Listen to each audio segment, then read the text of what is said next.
চলেন আজকে আমি আপনাদেরকে একটা নতুন জিনিস ট্রাই করা শিখাই। যেহেতু আমি ট্রাই করেছি তো আপনাদের সাথে তো সেটা শেয়ার করতেই হবে। আর আমি যেহেতু ট্রাই করেছি আপনাদেরকেও আমি শিখিয়ে দেব। সো এই গরমে কিন্তু আমাদের কোনো কিছুই চিবিয়ে খেতে ইচ্ছে করে না, বিশেষ করে আমার তো একদমই না।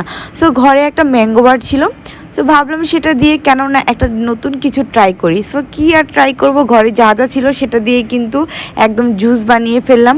সো এখানে একটা ম্যাঙ্গো বার দিয়ে দিলাম, দেন তারপর একটা কাঁচামরিচ, পুদিনা পাতা, লবণ, চিনি আর বরফ, এটা দিয়ে এখন ভালো করে ব্লেন্ড করে নিব। সো ব্লেন্ড করা হয়ে গেলে কিন্তু এর সাথে আমি অ্যাড করে দিব পানি। যেহেতু দেখতে পাচ্ছেন এটা একদম পুরো মিক্স করে নিয়েছি আমি আগে সবগুলো উপকরণ। সো এখন পানিটা দিয়ে ভালো করে এটাকে ব্লেন্ড করে একদম জুস তৈরি করে ফেলবো। সো দেখেন এই তো, যেহেতু আমি এটা ফার্স্ট টাইম তৈরি করেছিলাম, ভাবছিলাম যে এটা খেতে কেমন হবে, সেই জন্য কিন্তু বেশি করে বানাইনি। সো একদম অল্প পরিমাণে বানিয়েছি।